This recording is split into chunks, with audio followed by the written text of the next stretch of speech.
In the fall months of 1952, an event would take place in the remote town of Flatwoods, Braxton County, West Virginia, that would enrapture the minds of the entire nation. An event so legendary that it will continue to fascinate people over half a century later.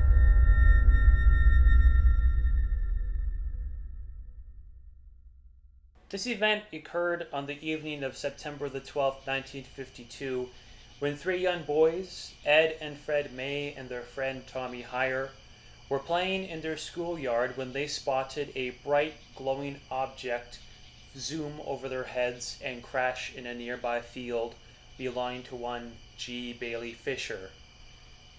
The three boys, entranced, ran inside and told the May brothers' mother, Kathleen, what they had just witnessed.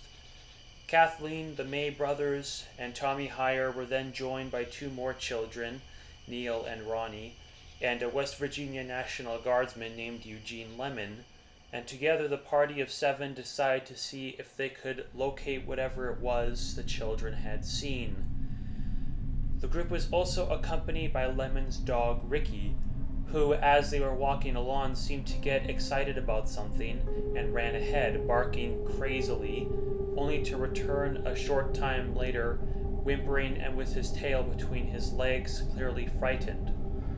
Undaunted, the group pressed on until they came to the top of a hill, and that is where the sighting took place.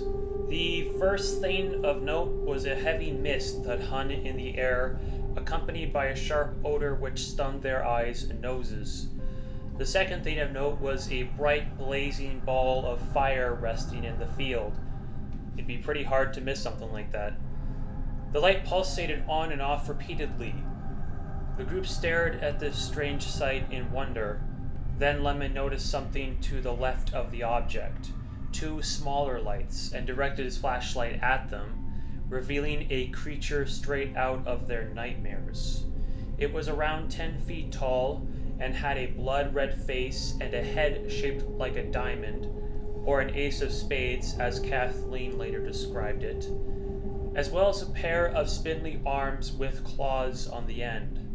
The creature hissed at the stunned onlookers and suddenly leapt into the air and dove at them, only to change direction mid-flight and double back.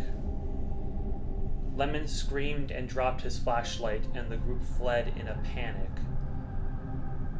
Two separate investigations were then conducted at the scene of the encounter, one by the local law enforcement, who examined the scene that very night and reportedly found nothing out of the ordinary. The other was by a publicist named A. Lee Stewart, who discovered some curious skid marks in the mud as well as traces of a thick black liquid, possible evidence of a flying saucer. It has been cited as such, but what Mr. Stewart was not aware of at the time was that a local man driving a Chevrolet had visited the site before Stewart arrived, so it's very possible the skid marks found in the mud were caused by the Chevrolet. Still, some believe that the Stewart's findings are evidence of a flying saucer having landed there. In the days following the incident in Flatwoods, a number of investigators with the civilian saucer investigation, I know I didn't know that was a real thing either, conducted a number of interviews and took statements from people who claimed to have a paranormal encounter around the time of the September 12th incident. There were several, in fact. This had not been an isolated case. One took place a week prior to the September 12th incident. A mother and daughter who had a run-in with a creature similar to the one described in the September 12th incident. Apparently, the daughter was so traumatized by this encounter that she was stricken to a hospital bed for several weeks afterward. Another story came from the mother of the farmer in whose vehicle the bright lights supposedly crashed. She claimed that her house shook violently around the time of the crash and her radio cut out for around 45 minutes. One more story of note took place one day after the Flatwoods incident, in a little town called Frametown, which is about a half-hour drive from Flatwoods.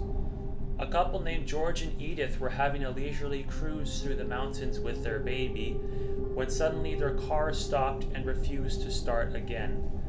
Soon after, a putrid sulfuric odor filled the air, prompting George and Edith to leave their car to try and locate the source of the smell. What they found was terrifying. A creature resembling the one from Flatwoods from the waist down, but from the waist up it had a more reptilian appearance. Apparently the creature floated across the ground toward George. How the young couple escaped from the monster is unknown, but no one who spoke to them in the following weeks would deny that they had encountered something horrific. This creature has since been referred to as the Frametown Monster due to the fact that it was seen in the town of Frametown. So now that we've covered the events, the question on everyone's mind is whether or not there's any truth to these stories. Well, a number of skeptics have come forward to attempt to do just that. For example, Joe Nickel with the Committee for Skeptical Inquiry.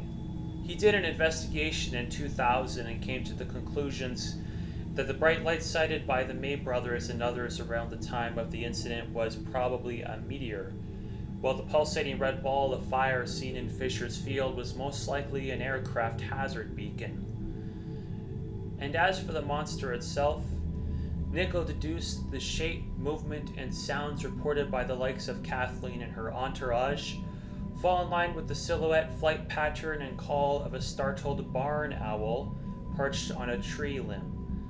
Moreover, it's very possible that the foliage beneath the owl, perched on the tree limb, may have created the illusion of the lower portions of the creature, described as being a pleated green skirt.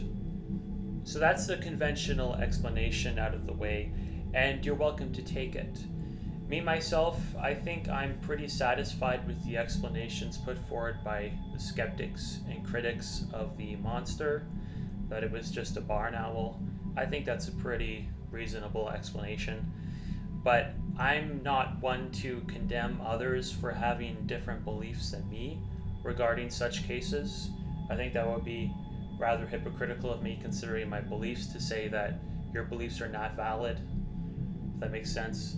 Like, I believe in some pretty crazy stuff, so it would be hypocritical of me to say that you would be wrong to believe that these creatures exist. That said, there are some cases where conventional explanation just doesn't work. And clearly there's something to this story, otherwise it wouldn't have stuck around for 70 plus years. I mean, it's been a long time. Thank you for watching this video. I hope that you gleaned something from it, or at least that my commentary gave you something to listen to while you undertook some menial task or something, I don't know. Feel free to subscribe, as I plan to upload more content. I know there's been a bit of a gap from my last video, but it's been kind of hectic with this coronavirus going around. So yeah, thank you for watching. I hope you stick around for the next video. Have a good day.